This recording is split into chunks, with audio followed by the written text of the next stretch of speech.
1994년 10월 25일 화요일 밤 9시경 미국 사우스캐롤라이나주 맥클라우드 부부의 집 문을 누군가 급하게 두드렸습니다. 문을 열자 당시 23세였던 수잔 스미스는 몸을 떨며 두려움에 찬 얼굴로 자신의 차가 누군가에게 강탈당했으며 차 안에는 자신의 두 어린아이 3살짜리 마이클과 14개월 된 알렉스가 타고 있었다고 말했습니다. 맥클라우드 부부는 수잔을 대신하여 경찰에 신고하였습니다. 신고를 받은 경찰은 몇 분 만에 맥클라우드 부부의 집에 도착했습니다. 사건 조사를 담당한 윌스 경관은 수잔을 진정시키며 사건의 세부적인 상황을 묻기 시작했습니다. 수잔은 사건 당시 상황을 다음과 같이 설명했습니다. 제가 두 아이를 태우고 운전 중이었어요. 교차로에서 신호등이 빨간불로 바뀌어 대기하고 있는데 갑자기 한 흑인 남성이 나타나 손에 총을 들고 차에 강제로 들어왔어요. 그의 요구에 따라 저는 북동쪽 방향으로 약 3마일 정도 운전했고 근처의 한 호수에 도착했죠. 그곳에서 그는 차를 멈추게 한 뒤 저에게 차에서 내리라고 했어요. 제가 아이들을 데려가겠다고 애원했지만 그는 이를 거절하며 아이들에게는 해를 끼치지 않을 것이라고 말했어요. 그리고는 차를 몰고 급히 사라졌죠. 너무 두려워서 저는 근처에 살고 있는 맥클라우드 부부의 집으로 뛰어가 도움을 요청했습니다.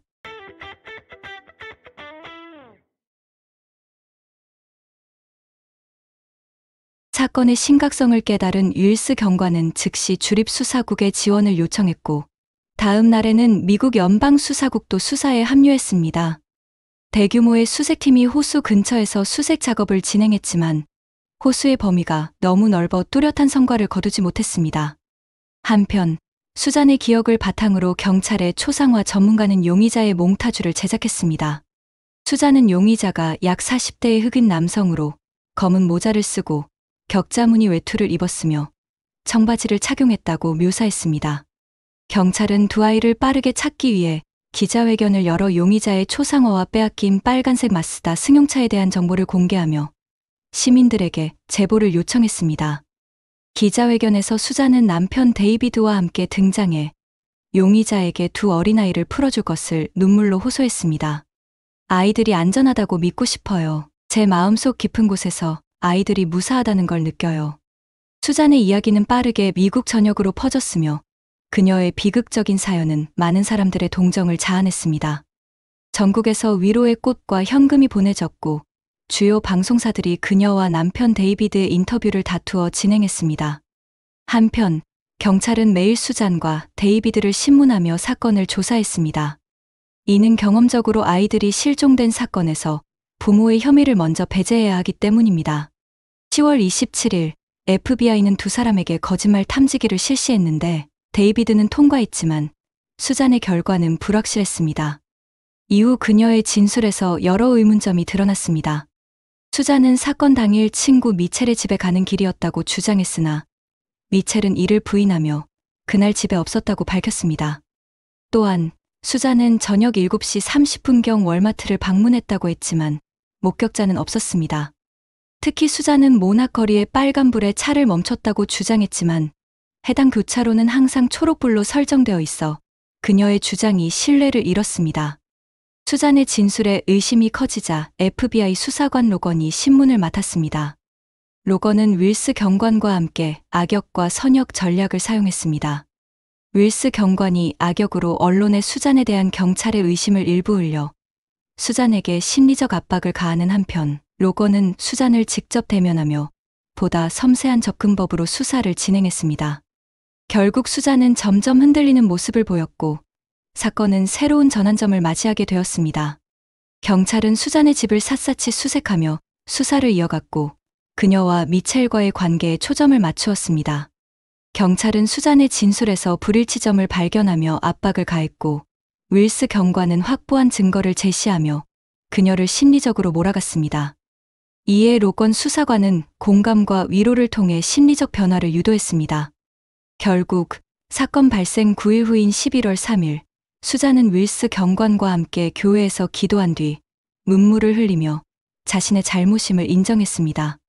그녀는 극도로 우울했던 상태에서 두 아이를 차에 태우고 무작정 운전했으며 49번 고속도로에서 삶에 대한 회의감에 사로잡혔다고 설명했습니다. 당시 3살 마이클과 14개월 된 알렉스는 차 뒷좌석에서 잠들어 있었고 그녀는 자신의 상태가 아이들에게 부정적인 영향을 미칠 것을 염려했다고 했습니다. 수잔은 차량을 호수로 몰고 간 후 중립 기어에 놓고 천천히 물가로 움직이게 했습니다. 그러나 차가 물속으로 들어가기 직전 그녀는 멈출 기회를 놓쳤다고 말했습니다. 이후 2페이지 분량에 잡힐 진술서를 통해 자신의 후회를 표현했고 차가 물에 들어간 정확한 위치를 경찰에 제공하며 수사는 마무리 단계에 접어들었습니다. 1994년 11월 3일 윌스 경관은 유니언 근처 존 디 롱 호수에서 90년식 마쓰다 차량과 그 안에서 두 아이의 시신이 발견되었다고 발표했습니다. 두 아이는 안전벨트에 묶여있던 상태였으며 수잔은 이와 관련해 2건의 살인 혐의로 체포되었습니다. 겉보기엔 순수하고 선량해 보였던 젊은 어머니가 이런 끔찍한 범죄를 저질렀다는 사실에 사람들은 분노를 터뜨렸습니다. 1995년 7월 수잔 사건의 재판이 시작되었습니다. 경찰은 분노한 군중들로부터 그녀를 보호하기 위해 무장 헬리콥터를 동원했습니다. 검찰 측은 유니언 카운티에서 가장 젊은 검사였던 토마스 포프가 담당했으며 수잔에 잡힐 자백서를 바탕으로 그녀에게 사형을 구형했습니다. 그러나 수잔의 변호를 맡은 데이비드 브룩은 그녀의 정신적 상태를 강조하며 2급 살인죄를 주장했습니다. 브룩은 수잔이 사건 당시 심각한 우울증 상태에 있었고 정신적으로 큰 영향을 받아 범죄를 저질렀다고 설명했습니다. 수잔의 변호를 맡은 데이비드 브룩은 당시 47세이며 하버드 로스쿨을 우수한 성적으로 졸업했으며 사형수들에게 희망으로 알려진 인물이었습니다. 그는 사형 반대 운동의 적극적인 지지자로 수잔 사건을 맡기 전까지 50건의 사형 사건을 다뤘으며 이 중 47건에서 피고인을 사형해서 구해낸 경력이 있었습니다. 재판 첫 이틀 동안 검찰 측 토마스 포프 검사는 수잔이 사건 발생 후 9일 동안 아무렇지 않은 태도로 전국 방송 앞에서 거짓말을 했다고 비난하며 그녀를 이기적이고 사람을 조종하는데 능숙한 인물로 묘사했습니다. 수잔의 남편 데이비드는 증인으로 나와 감정을 억누르지 못하고 울며 그녀에 대한 분노를 표출했습니다. 그는 법정에서 수잔에 대한 복수심과 억눌린 분노를 이야기하며 그녀의 행위가 자신과 아이들에게 큰 상처를 남겼다고 주장했습니다. 이에 맞서 변호사 데이비드 브룩은 차분히 대응하며 수잔의 과거와 성장 배경을 설명했습니다. 그는 수잔이 어린 시절부터 겪었던 불안정한 가정 환경이 그녀의 심리에 큰 영향을 미쳤으며 사건 당시 심각한 우울증 상태에서 극단적인 선택을 했다고 강조했습니다. 브룩은 수잔이 6살 때 부모의 이혼과 어머니의 재혼, 7살 때 수잔과 관계가 좋았던 아버지의 극단적 선택 등 혼란스러운 성장 과정을 겪으며 심리적 압박 속에서 자랐다고 밝혔습니다. 그는 이러한 배경을 고려해 수잔의 행동을 이해할 필요가 있다고 주장하며 배심원단의 설득을 시도했습니다. 수잔은 초등학교 시절부터 우수한 성적을 거두었고 중학교에서는 우수 학생들만 모이는 베타클럽에 배정되었습니다. 수학과 스페인어에서 두각을 나타낸 그녀는 학생회 회장을 맡아 적십자 활동, 지역 체육 대회 지원, 병원 기금 모금 등 다양한 활동에 적극 참여했습니다. 이러한 노력으로 수잔은 고등학교 졸업 시 가장 친절한 여학생으로 선정되기도 했습니다. 그러나 학교에서의 모범적인 모습과 달리 가정에서는 어려운 환경에 처해 있었습니다. 수잔은 새아버지 베벌리 러셀과 불편한 관계를 겪었습니다. 러셀은 성공한 금융사업가이자 정치인이었지만 이면에 어두운 비밀을 가지고 있었습니다. 수잔이 15살이었을 때 그녀는 어머니에게 새아버지 러셀이 자신에게 부적절한 행동을 했다고 털어놓았으며 학교와 사회복지부에 신고했습니다. 이후 가족은 심리 상담을 받았지만 수잔은 결국 새아버지를 고소하지 않기로 했습니다. 1989년 17살의 수잔은 다시 새아버지를 신고했지만 사건은 별다른 결과 없이 마무리되었습니다. 그러나 사건의 전말은 단순하지 않았습니다. 1989년 지역 신문 옵저버는 수잔이 의사에게 새아버지와의 관계는 자발적이었다고 말했다고 보도했습니다. 그녀는 어머니와 새아버지의 관계에 대한 질투심 때문에 학교와 사회복지부에 새아버지를 신고했다고 주장했습니다. 1988년 수잔은 고등학교 방학 동안 슈퍼마켓에서 아르바이트를 시작해 성실함으로 빠르게 승진하며 회계 업무를 맡게 되었습니다.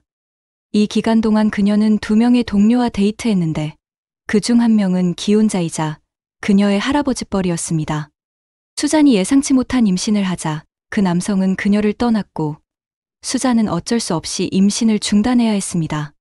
이 경험은 그녀에게 큰 심리적 상처를 남겼고 이후 그녀는 극단적인 선택을 시도했으나 주변 사람들에게 발견되어 목숨을 구할 수 있었습니다. 이후 수자는 슈퍼마켓 상사인 데이비드와 가까워져 1991년 결혼했습니다. 결혼 당시 수자는 임신 2개월이었지만 결혼 생활은 잦은 다툼과 별거로 어려움을 겪었습니다. 첫째 아이 마이클 출생 후 두 사람은 서로 외도를 시작했으며 데이비드는 직장 동료와 동거했고 수자는 새아버지와의 관계를 다시 시작했습니다. 그러나 1993년 수잔과 남편 사이에 둘째를 임신하게 되자 두 사람은 아이를 위해 가정을 회복하려 노력했으나 남편 데이비드는 수잔과 새아버지의 관계를 알게 된 후 화가 나 그녀를 떠났고 결국 이혼을 결심했습니다. 수잔은 데이비드를 피하기 위해 슈퍼마켓 일을 그만두고 콘솔이라는 섬유 회사에서 회계 담당으로 새 직장을 구했습니다. 그녀는 업무 능력을 인정받아 빠르게 승진해 CEO 보조로 일하며 일정 관리, 출장 계획, 사교 파티 조직 등 중요한 역할을 맡았습니다. 이를 계기로 수자는 상류층 생활을 경험하며 화려한 삶에 매료되었습니다. 그녀의 매력은 회사 대표의 아들 톰의 관심을 끌었습니다. 27세의 톰은 젊고 재력이 있었고 두 사람은 곧 가까워졌습니다. 수자는 톰과의 관계를 계기로 데이비드와의 이혼을 결심하며 상류층에 완전히 들어가겠다는 꿈을 꾸었습니다. 그러나 톰은 그녀를 배우자로 받아들일 계획이 없었습니다. 특히 가족 파티에서 수잔이 다른 기혼 남성과 부적절한 관계를 맺는 모습을 목격한 후 톰은 그녀와 거리를 두기로 결심했습니다. 톰은 수잔에게 편지를 보내 다음과 같이 전했습니다. 좋은 여자가 되고 싶다면 좋은 여자처럼 행동해야 합니다. 다른 기혼 남성과 부적절한 관계를 맺는 게 아니라 다시 1994년 10월로 돌아가 보겠습니다. 당시 수잔은 감정적으로 매우 힘든 시기를 보내고 있었습니다. 그녀는 데이비드와 이혼 신청서를 제출한 상태였고 연인 톰과의 관계도 진전이 없었습니다. 내면의 공허함을 채우기 위해 여러 남성과 관계를 유지했으며 여기에는 남편 데이비드, 연인 톰, 새아버지 베벌리, 친구의 약혼자인 미첼이 포함되었습니다. 10월 17일 톰은 수잔에게 마지막 편지를 보냈습니다. 톰은 자신과 수잔이 맞지 않으며 자신은 아이들을 좋아하지 않아 함께할 수 없다고 밝혔습니다. 그는 수잔에게 다른 행복을 찾으라고 조언했고 수잔은 이 편지에 큰 상처를 받았습니다. 10월 25일 사건 발생 당일 수잔은 직장에서 감정적으로 불안정한 모습을 보이며 톰과 두 번 대화를 시도했습니다. 두 번째 대화에서 그녀는 남편 데이비드가 그녀와 톰의 아버지와의 부적절한 관계를 폭로할 것이라고 말했고 톰은 충격을 받았습니다. 대화는 감정적으로 격해지며 끝났습니다. 퇴근 후 수잔은 두 아들을 데리고 호수로 향했고 깊은 고민 끝에 극단적인 결정을 내렸습니다. 재판에서 수잔의 변호사 브룩은 그녀의 배경과 심리 상태를 강조했습니다. 브룩은 수잔이 의존성 인격장애와 심각한 우울증을 겪고 있었다고 밝혔습니다. 그는 수잔이 사랑했던 모든 남성들로부터 감정적으로 큰 상처를 받았으며 사건 당시 심각한 우울증 상태에서 정신적 영향을 받고 있었다고 주장했습니다. 브룩의 설득력 있는 변론에도 불구하고 배심원단은 2시간의 치열한 논의 끝에 수잔에게 1급 살인죄를 인정했습니다. 최종 청문회에서 검찰 측 포프 검사는 수잔의 증언을 검증하기 위해 사건 현장에서 진행된 실험 영상을 제시했습니다. 실험 결과 차량이 물에 들어가기 시작해 완전히 가라앉기까지 약 6분이 소요되었으며 이 시간 동안 수잔은 두 아이를 구할 충분한 기회가 있었다고 밝혔습니다. 그러나 수잔은 아무런 행동도 하지 않았고 사건을 꾸며 9일 동안 사람들을 속였습니다. 포프 검사의 설명은 배심원단 중 일부를 눈물짓게 했으나 수잔의 변호사 브룩은 그녀의 고통과 심리적 상태를 강조하며 신앙적 관점에서 그녀에게 생존의 기회를 주어야 한다고 호소했습니다. 2시간 30분의 논의 끝에 배심원단은 브룩의 주장에 동의해 검찰의 사형 구형을 기각했습니다. 법원은 수잔 스미스에게 가석방 없는 무기징역형을 선고했으며 최소 30년간 가석방이 허용되지 않았습니다. 수감 중 그녀는 많은 남성들로부터 편지, 선물, 금전적 지원을 받으며 감옥에서 비교적 여유로운 생활을 했습니다. 그러나 수잔은 금지된 물질 복용 혐의로 처벌받았으며 두 명의 교도관과 부적절한 관계를 맺은 사실이 드러나 논란이 되었습니다. 이 중 한 명의 교도관은 이후 자신의 행동으로 인해 처벌을 받고 언론 인터뷰에서 수잔에 대해 이렇게 말했습니다. 수잔은 사람의 마음을 조종하는데 매우 능숙합니다. 그녀에게는 남성을 매료시키는 특별한 매력이 있습니다. 2018년 수잔의 새아버지 베벌리가 사망했습니다. 수잔의 재판 당시 베벌리는 증인으로 출석해 과거 자신의 행동에 대해 부끄러움을 표하며 수잔이 이러한 범죄를 저지르게 된 데에는 자신도 일정 부분 책임이 있다고 말했습니다. 전 남편 데이비드는 사건 이후 유니언시를 떠나 재혼해 두 아이의 아버지가 되었습니다. 그로부터 30여 년이 지난 지금 2024년 11월 20일 수요일 컬럼비아의 사우스캐롤라이나에서 수잔의 가석방 청문회가 열렸습니다. 53세가 되어 가석방 대상인 수잔은 뉘우침의 눈물을 흘리며 가석방 및 사면위원회에 자신을 위해 호소했습니다. 청문회에서 수잔의 전 남편 데이비드 스미스는 30년은 수잔이 감옥에서 보내기에 충분한 시간이 아니라고 말하면서 전처의 기록을 지적했습니다. 그녀가 감옥에서 한 일에 대해 말하러 온 게 아닙니다. 나는 마이클과 알렉스를 대신해서 그리고 그들의 아버지로서 변호하기 위해 여기에 있다고 말했습니다. 이 외에도 가석방에 반대하는 14명의 증인이 청문회에 참석해 감정적인 진술을 한 후 이사회에 의해 만장일치로 가석방이 거부되었습니다. 여러분은 수잔 스미스의 가석방 거부가 정당했다고 생각하시나요? 오늘의 이야기는 여기까지입니다. 끝까지 시청해주셔서 감사합니다. 구독, 좋아요, 알림 설정 감사합니다.